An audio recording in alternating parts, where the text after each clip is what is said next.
Have you ever pondered over the question, how did the concept of owning another human being become a globally accepted norm in the past? It's a chilling thought, isn't it? That there was a time when the shackles of slavery were considered commonplace. Today, we're embarking on a journey through time, to the origins of this unsettling practice. We're diving deep into the era of transatlantic slavery. Well, the answer lies in the dark corners of our past, in the era of transatlantic slavery. Our tale begins in the 15th century with the exploration of the New World. It was a time of discovery, of curiosity, of adventure. European explorers, driven by a thirst for riches and new territories, ventured across the vast Atlantic Ocean and stumbled upon a land that was ripe with resources. This New World, as they called it, held promising fortunes, but there was one glaring problem: the need for labor to harness these fortunes.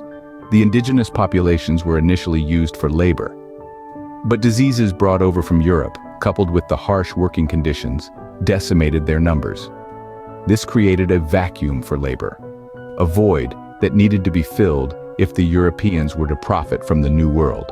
And so eyes turned towards Africa, a continent with a diverse population, already embroiled in its own conflicts and power struggles. European traders, in collaboration with some African leaders, began to exploit these circumstances. They traded goods for human lives, the beginning of a horrific trade that would come to be known as the transatlantic slave trade. Men, women, and children were captured, often from their own homes, and sold into slavery. They were transported across the Atlantic, a journey filled with unimaginable horrors, and forced to work in plantations, mines, and households in the New World. They were considered property, not people, and this marked the birth of transatlantic slavery. This was not the first instance of slavery in human history, but it was unique in its scale and brutality. The transatlantic slave trade was driven by economic motives, fueled by a dehumanizing belief in racial superiority, and perpetuated by a cycle of exploitation that seemed unending. And thus began a grim chapter in human history spanning over 3 centuries. A chapter that saw millions of Africans forcibly uprooted from their homes and whose repercussions are still felt today. A chapter that we must never forget, for it is only by acknowledging our past can we understand our present and shape our future. The Middle Passage, as it was known, was a journey of unimaginable horrors. This voyage, a 3 to 4 months odyssey, was a crucial leg of a triangular trade route that began in Europe, moved to the African coast, and ended in the Americas. The enslaved Africans, torn from their homes, were packed like sardines into the dark, damp hold of the ship. The conditions were abysmal. They were afforded barely enough space to lie down, often shackled to each other in pairs. The air was suffocating, filled with the stench of human waste and despair. The lack of sanitation and close quarters led to the rampant spread of diseases such as dysentery and smallpox. The death rates were staggering. It's estimated that 1 in 6 Africans didn't survive the Middle Passage, their bodies cast into the indifferent waves of the Atlantic. The inhuman treatment didn't end there. Enslaved Africans were subjected to brutal punishments and physical abuse. Malnutrition was common, as the captives were fed a meager diet of beans, corn, yams, rice, and palm oil. Those who resisted eating were force-fed. Some even had their teeth broken to ensure compliance. Throughout the journey, the ship's crew maintained a constant vigilance to prevent rebellions. Despite these measures, there were numerous documented instances of uprisings. The enslaved, driven by a desperate desire for freedom, would seize any opportunity to fight back, often paying for their courage with their lives. This horrific journey, the Middle Passage, was not just a physical ordeal, but also a psychological one. Stripped of their dignity, their freedom, and their identities, the enslaved Africans were reduced to mere commodities in the eyes of their captors. The sea, once a symbol of discovery and adventure, had now turned into a conveyor belt of human misery. The Atlantic Ocean, a body of water that had brought explorers to new lands and opportunities, was now a watery grave for millions, a grim testament to one of the darkest chapters in human history. For those who survived the journey, their ordeal was far from over. Imagine being torn from your homeland, surviving a treacherous voyage across the Atlantic, only to be thrust into a life of unending hardship. Life in the New World for these survivors was a far cry from the land of milk and honey often depicted in tales. Instead, they found themselves in a world built on the broken backs of those who, like them, were uprooted from their homes and forced into bondage. The conditions of the enslaved were abysmal. They were seen not as human beings, but as property, mere commodities to be bought and sold. Their lives were dictated by the whims of their owners and the brutal laws of the land. The work was backbreaking, with long hours spent toiling in fields under the relentless sun or in factories and mines, their sweat and blood fueling the burgeoning economy of the New World.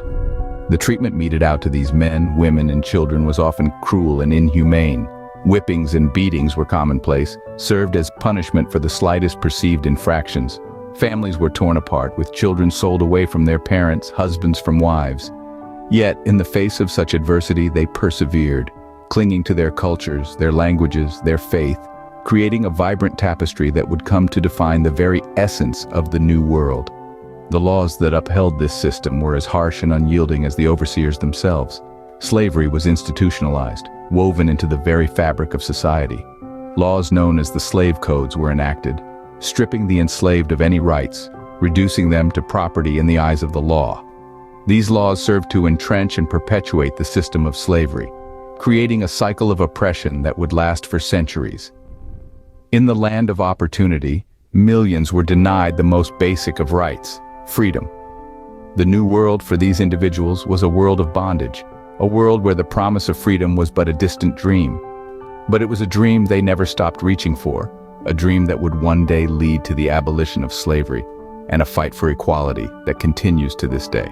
Every dark night has a dawn, and so did the era of transatlantic slavery.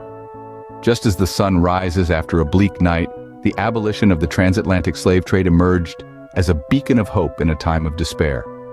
This period was marked by the tireless efforts of countless individuals who strived for justice and equality.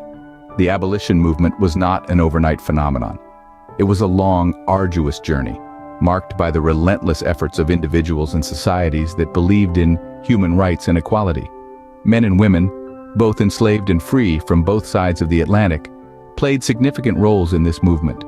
These included figures like Olaudah Equiano, an enslaved African who bought his freedom and became a key figure in the British abolitionist movement, and William Wilberforce, a British politician who led the parliamentary campaign against the slave trade. The abolition movement gained momentum in the late 18th century. Gradually, laws were enacted to end the slave trade. Britain, a major player in the transatlantic slave trade, passed the Abolition Act in 1807, effectively outlawing the trade of enslaved people within its empire. The United States followed suit in 1808, banning the importation of enslaved individuals. However, it's important to note that the abolition of the slave trade did not mean the immediate end of slavery. In many areas, the institution of slavery persisted for several more decades. It wasn't until the American Civil War and the passing of the 13th Amendment in 1865 that slavery was officially abolished in the United States. The end of the transatlantic slave trade marked a significant turning point in human history. It was a victory for human rights, a testament to the indomitable spirit of those who fought against this oppressive system. Yet it was also the beginning of a new struggle, a struggle for equality, recognition, and healing from centuries of trauma and injustice. The chains had been broken, but the scars remained deep and visible. As we stand today, it's critical to reflect on this part of our history.